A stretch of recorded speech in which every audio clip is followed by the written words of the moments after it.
তারপরে ইসরাফিলের সাথে কি হইলো? অবৈধ সম্পর্ক হইলো, বিয়ে হয়ে গেল না? তারপরে মিলামিশা হইলো, পার্কে টার্কে এই জুবজারে বাসজারে যা হওয়ার হইলো। অবৈধ সম্পর্ক যেটা, এটা কতবার হয়েছে আপনাদের দুজনের মধ্যে? আমি বলতে পারবো না। আনুমানিক একটা হিসাব করেন, প্রথমে কোন জায়গায় হইলো? আমি এত কিছু বলতে পারবো না। একটা প্রশ্নের জবাব দেন, মনে করেন বলেন না। প্রথম আপনাদের একটা স্মৃতি আছে না, অমুক জায়গায় ভালোবাসার পিড়াপিড়িতে ধাক্কা ধাক্কিতে এক জায়গায় যে হইলো, কাহিনীটা পার্কে। কোন এক পার্কে। হ্যাঁ, ভালোবাসি বলে তো ভালোবাসতেন আপনি, অন্য কিছু দিতেন, হৃদয় মন প্রাণ এগুলা ভালোবাসায় দিতেন, ভালোবাসা দেহ দিলেন কেন? এখন বলে তাহলে আমি হারে ভালোবাসি না। শারীরিক সম্পর্ক হইলে পরে কি বুঝলেন আপনি, যে ভালো করছেন না কামটা খারাপ করছেন? আসসালামু আলাইকুম, আমি জিয়া হাসান। বাংলাদেশের সবচেয়ে আলোচিত বিষয় এগুলা হইলো এখন ভাইরাল বিষয়, বিয়ের দাবিতে অনশন। এগুলো এখন অহরহ হয়, সব জায়গায় হয়, পথে ঘাটে ডাইনে বামে যেখানে আমরা দেখি শুধু বিয়ের দাবিতে অনশন। আসলে ঘটনাটা কি সেটা আমাদের আগে জানতে হবে। আসসালামু আলাইকুম। ওয়ালাইকুম আসসালাম। আপনার নাম কি? আমার নাম আরিফা। আরিফা, বাড়ি কোথায়? মাজু খান। বাড়ি মাজু খান। দেশের বাড়ি কই ছিল আগে? মানিকগঞ্জ। এই যে এই বাড়িতে কেন আসছেন আপনি? এই বাড়িতে আসছি, এই বাড়ি ছেলের সাথে আমার সম্পর্ক আছিল 8 বছর। তো ছেলে আমারে বিয়ের আশ্বাস দিছে, তো বিয়ের আশ্বাস দিয়ে এখন ছেলে উধা হয়ে গেছে, আমার সাথে যোগাযোগ বন্ধ করে রাখছে এবং কি ভাষাও পাইতেছি না আমি। আপনার বিয়ের আশ্বাস দিছে? আমরা কিন্তু আছি গাজীপুর জেলার কালিয়াকৈর উপজেলার মৌচাক ইউনিয়নের মাজু খান গ্রামে। আপনার বাড়ি এই মাজু খান গ্রামেই? হ্যাঁ, মাজু খান। আপনারা কোথায় থেকে এখানে বাড়ি করছেন? মানিকগঞ্জ থেকে। মানিকগঞ্জ আসলে আগে আপনাদের আদি নিবাস। আপনার জন্ম কোথায়? জন্ম মানিকগঞ্জ। মানিকগঞ্জে জন্ম। এখানে আসেন কত বছর আগে আনুমানিক বলেন? 22-23 হইব। 22-23 বছর। আপনার বয়স কত? 28 হইব। 28। তার মানে আপনার তখন আপনি যখন 6-7 বছর, 6-7 বছর। না, আমারই ভুল হইতাছে মনে হয়, যখন মানে অনেক ছোট। হ্যাঁ, 3 বা 4 বছর। আচ্ছা, বয়সের হিসেবে আমরা না গেলাম। এই যে ছেলে যে যার সাথে প্রেম করছেন আপনি, তার নাম কি? ইসরাফিল। ইসরাফিল। তার সাথে শুধু প্রেমের সম্পর্ক আপনার? এখন প্রেমের সম্পর্ক, শারীরিক সম্পর্ক সবই হয়েছে। শারীরিক সম্পর্ক হয়েছে? শারীরিক সম্পর্ক হইলো কেমনে? এখন এদিক সেদিক ঘুরতে গেছি। সে জোর করছে না আপনি তারে জোর করছিলেন? দুজনের সম্মতিতে। দুজনের সম্মতিতে, জোরাজুরি হয় নাই? না, কোনো জোরাজুরি নাই, কোনো দর্শনের কাহিনী নাই, না। মিলিতভাবে প্রেমের মাধ্যমে থেকে শারীরিক সম্পর্ক হয়ে গেল। হ্যাঁ, মিল মহব্বত থেকে পরে শারীরিক সম্পর্ক হইলে পরে কি বুঝলেন আপনি, যে ভালো করছেন না কামটা খারাপ করছেন? সে আমাকে বিয়ে করব সেটা আমার বলছে। বিয়ে করবো তো দুনিয়ার কত মানুষই কয় যে তোমার আমি বিয়ে করবো, কইলো দিকে আপনি সব দিয়ে দিলেন। আমি ইসরাফিলে ভালোবাসি, অতএব তার আমি বিশ্বাসও করছি। ভালোবাসলে তো ভালোবাস নিয়ে যাবো। আমিও তো কত মানুষের ভালোবাসি, এই ভালোবাসার মধ্যে পার্থক্য আছে, তাই না? কারণ ভালোবাসলেই যে সবকিছু দিয়ে দিন লাগবো, এটা দিলেন কেন আপনি? ভালোবাসি বলেই দিছি। ভালোবাসি বলে তো ভালোবাসতেন আপনি, অন্য কিছু দিতেন, হৃদয় মন প্রাণ এগুলা ভালোবাসায় দিতেন, ভালোবাসা দেহ দিলেন কেন? এখন বলে তাহলে আমি হারে ভালোবাসি না, এটা বলে। দেহ আপনি ইচ্ছা করে তাদের দিচ্ছেন? হ্যাঁ, দুজনের সম্মতিতে বললাম তো। দুজনের সম্মতিতে? এ অবৈধ সম্পর্ক যেটা, এটা কতবার হয়েছে আপনাদের দুজনের মধ্যে? এটা আমি বলতে পারবো না। আনুমানিক একটা হিসাব করেন, প্রথমে কোন জায়গায় হইলো? আমি এত কিছু বলতে পারবো না। একটা প্রশ্নের জবাব দেন, মনে করেন বলেন না। প্রথম আপনাদের একটা স্মৃতি আছে না, অমুক জায়গায় ভালোবাসার পিড়াপিড়িতে ধাক্কা ধাক্কিতে এক জায়গায় যে হইলো, কাহিনীটা পার্কে। কোন এক পার্কে। হ্যাঁ, হইলো প্রথমে, তারপরে খালি হইতে থাকলো না? না, তারপর আর হয়নি। এই যে কি জানি নাম, যার বাসায় আছেন তার নাম কি? ইসরাফিল। ইসরাফিল। তার সাথে আপনি বিয়ে শাদী আর হয় নাই? হ্যাঁ, বিয়ে হয়েছে। বিয়ে হয়েছে? আপনি একটু আগে কইলেন ভালোবাসার সম্পর্ক, আবার কোন বিয়ে হয়েছে? আপনি তো আমার প্রশ্ন করেন না, আপনি বলছেন আপনি যেটা প্রশ্ন করবেন সেটা উত্তর দিব। আপনি না কইলেন যে অবৈধ সম্পর্ক? আমি তো বলিনি, আপনি বলছেন। না না না, আপনি বলছেন যে তার সাথে আমার ভালোবাসা। বিয়ে হয়েছিল কতদিন আগে? বিয়ে হয়েছে 3 মাস আগে বিয়ে হয়েছে। 2 মাস তার সাথে হওয়া সংসার করছি, আর 1 মাস 20 দিন। বিয়ে হইলে পর বিয়ের দাবিতে অনশন করেন কে? বিয়ে হয়েছে আমার, এখান থেকে ডিভোর্স হয়ে গেছে। তো আমি বিবাহিতই ছিলাম, বিবাহিত থাকা অবস্থায় আমার ইসরাফিলের সাথে। আপনার কথা কিন্তু আমার মাথার উপর দেখা যাচ্ছে, আমি কিন্তু গোলায় পড়ে গেছি গে। কারণ আমার গোলায় ফেলায় না, আমি একটু বুঝি আপনারে। আমি খোলামেলা ভাবে একটু প্রশ্ন করি, মানে আপনি আগে বিবাহিত ছিলেন? হ্যাঁ, বিবাহিত ছিলেন। সে স্বামীর নাম কি? রুহুল আমিন। তার বাড়ি কোথায়? মাজুখানি। তার বাড়ি মাজুখানি। একই গ্রামের ঘটনা, মানে ইন্দে এসব প্যাঁচ খেতেছে, দূরের কোনো কাহিনী না। তাহলে এই প্যাঁচ খেতে খেতে রুহুল আমিনের সাথে আপনার ঘর সংসার চলতেছে। চলতে চলতে ঘর সংসার চলাকালীন আপনাদের ঘরে কোনো সন্তান আছে? হ্যাঁ একটা মেয়ে আছে। একটা মেয়েও আছে, বয়স কত? 8 বছর। 8 বছর। তারপরে ওই এই ওটা চলতে চলতে তারপর ইসরাফিলের সাথে আপনার সম্পর্ক হয়েছে। সম্পর্ক হইলো।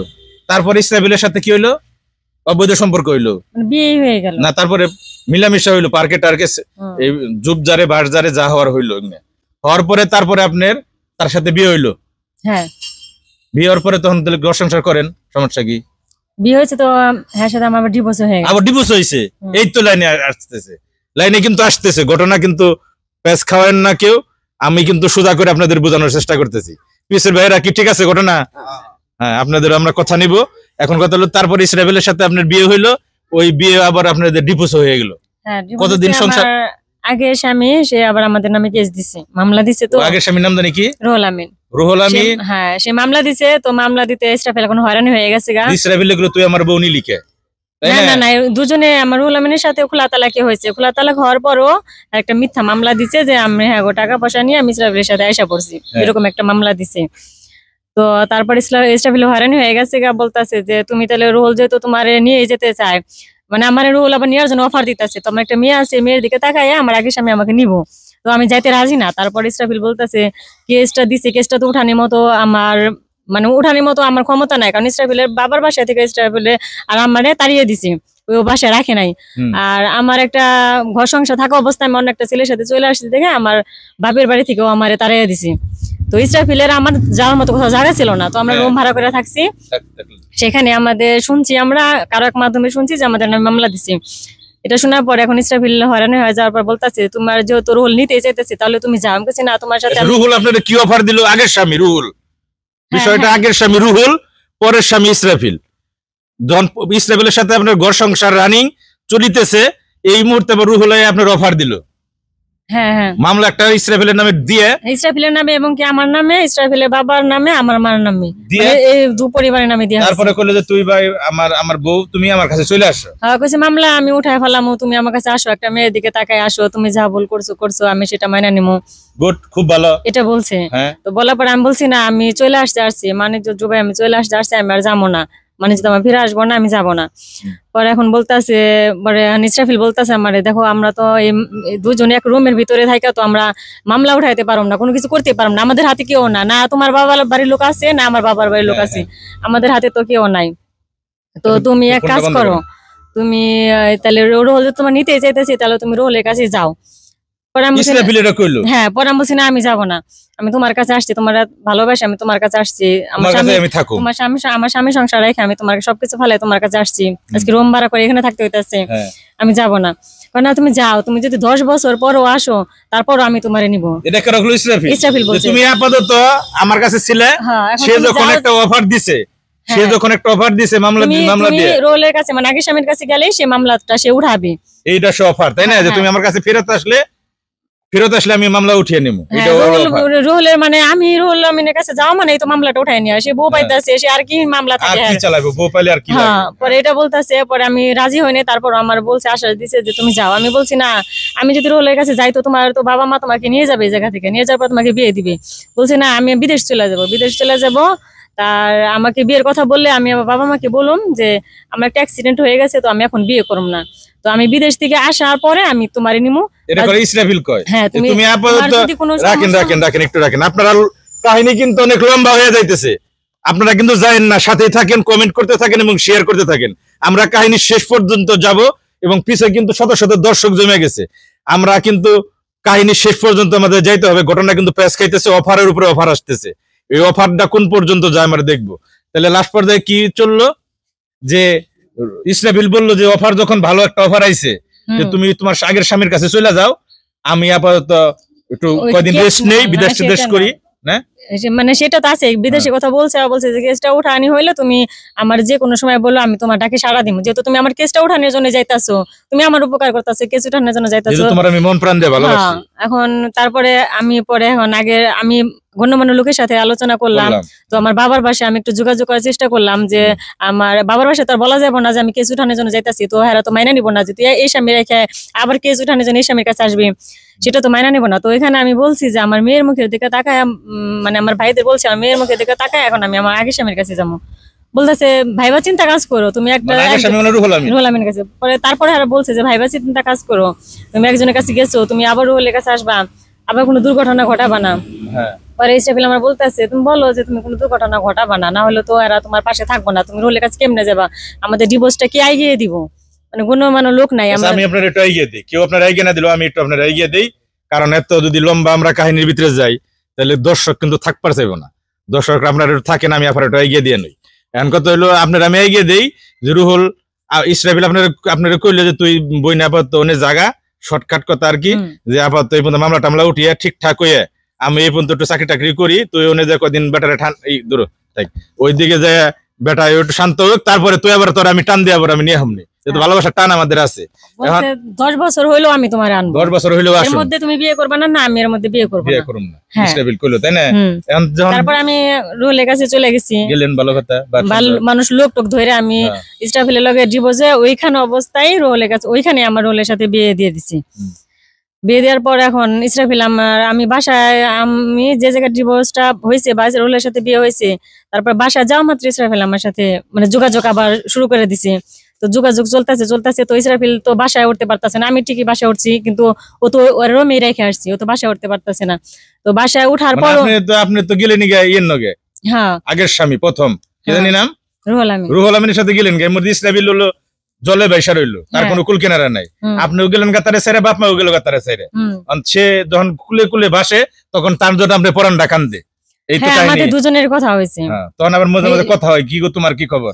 না তাই না? মধ্যে মধ্যে না, দুজনের SMS হয়তো বা আমার বাড়ি থেকে একটু কথা বলার সমস্যা ছিল, যে সবাই আমাকে একটু ভাড়া দিতেছে, এরকম একটা কাজ করছি, শ্বশুর বাড়ি থেকে একটু সবাই একটু চোখে চোখে রাখে, তো আচ্ছা, তখন ইসরাফিলের নগে ঘর সংসার আমরা চললো, ইমরুদা আলামিনের কি জানি রুহুল আমিন, হুম। রুহুল আমিনের সাথে আমরা ঘর সংসার গেলেন কি আপনি রুহুল আমিনের কাছে, ইসরাফিল রইল এইদিকে, ও না আবার কেন ইসরাফিলের কাছে ফেরত আইলেন ওই তারে ছাইরে, ইসরাফিল আমার সাথে যোগাযোগ যে এত করছে কান্দাকাটি করে মামলা করে যে বিভিন্ন অফার দিয়ে আপনারে, তোমার তারপরে ছাড়া নিলো। আমার ভালো লাগতেছে না, কথা কইছে তোমার ছাড়া ভালো লাগতেছে না। কি অফার দিল ইসরাফিল, আবার কি অফার দিল যে আপনি এবার তার কাছে আইলেন?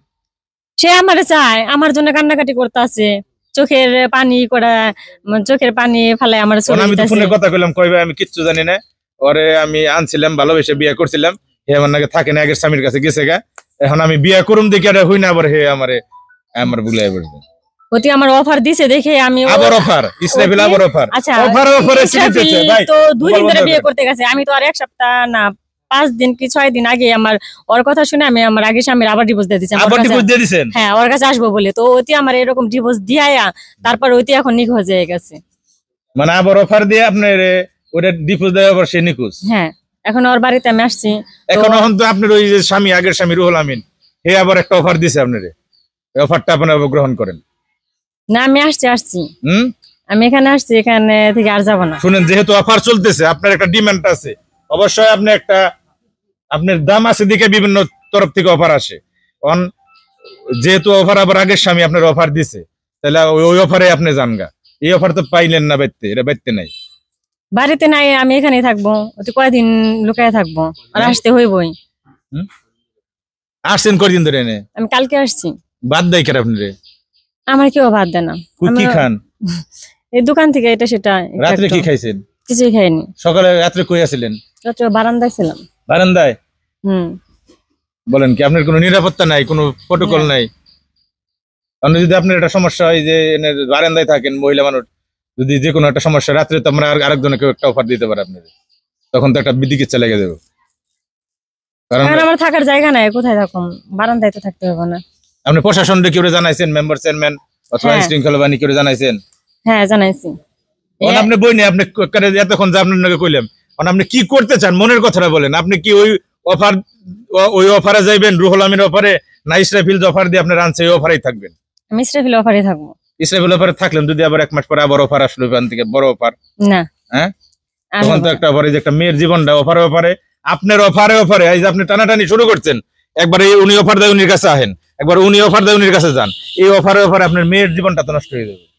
আপনার জীবনের কথা আমি বাদই দিলাম, কি সুন্দর চেহারা আপনার, একটা ভালো মেয়ে, ভদ্র ঘরের, আপনি কেন ওই অফারে আপনি এদিক সেদিক দৌড়াদৌড়ি করবেন? আপনি এক জায়গায় একটা অফারে থাকেন। ভাই ইসরাফিল যদি অফারে যায়, তুমি আসো তো ইসরাফিল বাড়িতে না। এইটা তো কইছি, ইসরাফিল তো বলছে যে আমার বোনে বলছে যে ভাই আমি কোনো অফার দেই না, আমি এগুলা জানি না। এগুলো বিয়েও করে ফেলাইছে। সে তো এটা বলবোই। কোনে বলে যে বিয়ে করছে, কইছে আমি ঘর সংসার করে সুখে আছি ভাই, দোয়া করেন। সেটা তো বলবোই তো। যদি ইসরাফিল ওই বোনে আহে তাহলে এই 200 দিনের ঘর করবেন আপনি? ওর জন্য আমি আমার স্বামীর ডিভোর্স দিয়ে আসছি, তাই না? হ্যাঁ। ও এখন আমার জন্য ওর বড় ডিভোর্স দিব? ওর জন্য তো আমি একটা রেখে আসছি, আমি ডিভোর্স দিয়ে আসছি। ওর জন্য যদি আমি ডিভোর্স দিতে পারি, ও কোন ইয়ে আছে আপনার কাছে ও যে আপনার অফার দিছে এই ধরনের কোনো call record, voice record, video call? না, আমারটা কোনো কল কোনো রেকর্ড নাই, প্রমাণাদি কিন্তু আছে? আমার সাথে যা এসএমএস হয়েছে শুধু বলছে ডিলিট করে দাও, ডিলিট করে দাও, যেটাই হবো, মানে এসএমএস যেটাই করতেছে খালি করতেছে ডিলিট করে দাও। তো ডিলিট আমি সবগুলাই করছি, করার পরও আমি লাস্টে কিছু এসএমএস রেখে দিছি। এর জন্য রেখে দিছি যে আমি অবশ্যই সময় একটু যখন যদি কথা বলতে না পারে তখন আমি শেষ একটা প্রশ্ন করি, আপনার মাইন্ড খাইন না কিন্তু। বলেন। এই যে অফার চলাকালীন আপনি চলে গেলেন এই ইসরাফিল্ডে রেখে আবার আগের স্বামীর কাছে, আবার যে ইসরাফিল আপনার অফার দিয়ে নিয়ে আসলো, এই অফার যে কদিন অফার চললো এই কদিনের ভিতরে আবার কোনো আপনাদের ডাইনে বামে কোনো অফার গেছেন আপনি? সত্য কথা কন, হ্যাঁ? জানি নাই কিছু হয়েছে নি মাঝখানে, কোনো কিছু হয়েছে? না। ওই নাই, উহুম। এত অফারের মাঝখানে কিছু হইলো না। আমরা এই ব্যাপারে এখন কথা বলবো। ভাই আপনার নাম কি? মহিউদ্দিন। ভাই মহিউদ্দিন ভাই, কি জানেন এই যে এই ব্যাপারে? এটা ব্যাপারের মধ্যে জানি যেটুকু আমি হলো এইটা ওই মেয়ে আইসা এই বাড়িতে যে কোনো বাবু উঠা বললো, হ্যাঁ। হ্যাঁ, স্বামীর বাড়ি থেকে ওই স্বামীর বাদ দিতে এই বাড়িতে উঠলো এলাকাবাসী কি করলো, এই শরীরে ইসরাফিলের সাথে বিয়ে দিয়ে দিল। হ্যাঁ। বিয়ে দেওয়া দেওয়ার পর করলে কয়েকদিন ঘর সংসার করার পর 1-1.5 মাস, হ্যাঁ। তারপরে এন থেকে সারা খারাপ হয়ে গেল। আবার গেল আগের স্বামীর কাছে? আগের স্বামীর কাছে গেল গা। হ্যাঁ। আগের স্বামীর কাছে যখন গেল গা, কয়েকদিন ঘর সংসার করলো, আবার হেনে থেকেও তালাক হয়ে গেল।